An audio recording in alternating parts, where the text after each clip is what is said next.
హైదరాబాద్ మహానగరాన్ని విశ్వనగరంగా తీర్చిదిద్దడానికి తెలంగాణ ప్రభుత్వం దృష్టి సారించింది. ఈ నేపథ్యంలో స్వచ్ఛ హైదరాబాద్ కార్యక్రమాన్ని అదేవిధంగా పేదలకు డబుల్ బెడ్రూమ్ కట్టించడానికి ప్రణాళికలు రూపొందించింది. దీనికి సంబంధించి మరిన్ని వివరాలు జిహెచ్ఎంసీ కమిషనర్ సోమేష్ కుమార్ గారు మనతో పాటు ఉన్నారు. సార్ చెప్పండి, హైదరాబాద్ను విశ్వనగరంగా తీర్చిదిద్దడానికి ఎలాంటి ప్రణాళికలు రూపొందించారు?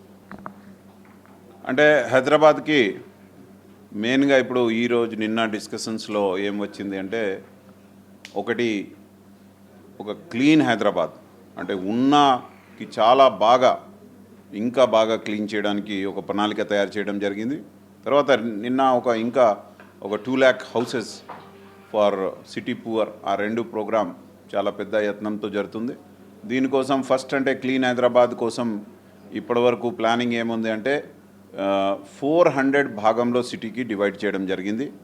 ఒక్కొక్క భాగంకి అక్కడ లోకల్ మున్సిపల్ ఆఫీషియల్, అదేవిధంగా ఒక సీనియర్ ఐఏఎస్ ఐపీఎస్ లేకపోతే ఐఎఫ్ఎస్ అధికారు హెచ్ఎడి వాళ్ళకి పెట్టడం. తర్వాత అక్కడ ప్యాటర్న్గా ఒక విఐపి అంటే పీపుల్స్ రిప్రజెంటేటివ్ ఎవరంటే సీఎం గారు స్వయంగా, లేకపోతే గవర్నర్ గారు, అదేవిధంగా వేరే గౌరవ మంత్రులు, పార్లమెంట్ సెక్రటరీస్ అందరికీ ఒక్కొక్క ఏరియా ఇచ్చి వాళ్ళు అక్కడ వెళ్తారు, పీపుల్తో ఇంటరాక్ట్ అవుతారు. వాళ్ళకి మీ ఏరియా ఇది, జిహెచ్ఎంసీ వాళ్ళు పని చేస్తుంది, బట్ మీరు కూడా దాంట్లో భాగస్వామి ఉంటే ఇది బాగా నీట్ అండ్ క్లీన్గా తయారవుతుంది. ఆ ఐడియాతో వాళ్ళు అక్కడ పని మొదలు పెడతారు.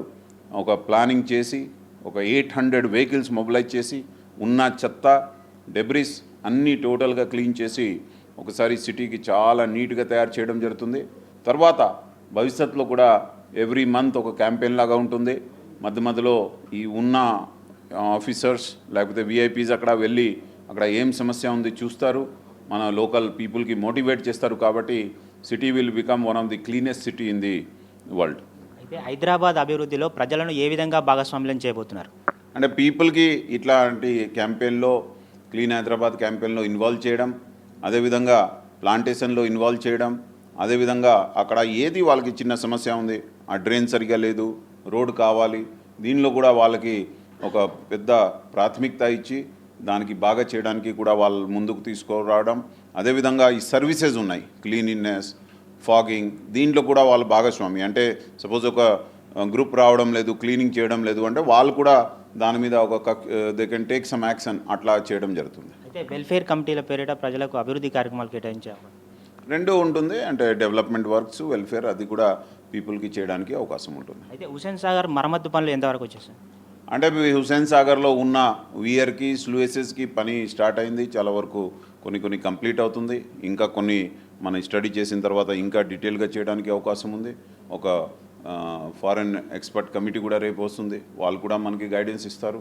వేరే డిపార్ట్మెంట్స్ కోఆర్డినేషన్ అంటే హెచ్ఎండిఏ, అదేవిధంగా ఇరిగేషన్, అదేవిధంగా వేరే పొల్యూషన్ బోర్డు అందరితో కోఆర్డినేట్ చేసి హుస్సేన్ సాగర్కి ఒక మంచి వాటర్ లాగా, ఒక ఎవరు అక్కడ వెళ్ళి స్విమ్ చేయవచ్చు అలాగా తయారు చేయడానికి సీఎం గారు ప్రత్యేకంగా కొన్ని ఆదేశం ఇచ్చారు. దాని ప్రకారం అన్ని టైం బౌండ్గా ప్రోగ్రామ్ జరుగుతుంది. అయితే జిహెచ్ఎంసీ ఎన్నికలకు మీరు ఏ విధంగా సిద్ధమవుతారు? డివిజన్ల విభజన ఎంతవరకు వచ్చింది? జిహెచ్ఎంసీ ఎన్నికలు హైకోర్టు ఆదేశం ప్రకారం 15th December ముందు చేయాలి. దానికోసం అన్ని ప్లానింగ్ స్టార్ట్ అయింది, జరుగుతుంది. సో మనం టైం ప్రకారం చేస్తాం. మొత్తం మీద చెప్తున్నారు, జిహెచ్ఎంసీ ఎన్నికలకు పూర్తి స్థాయిలో కసరత్తు చేస్తున్నామని, అదేవిధంగా త్వరలోనే డివిజన్ల ప్రక్రియ పూర్తవుతుందని చెప్తున్నారు.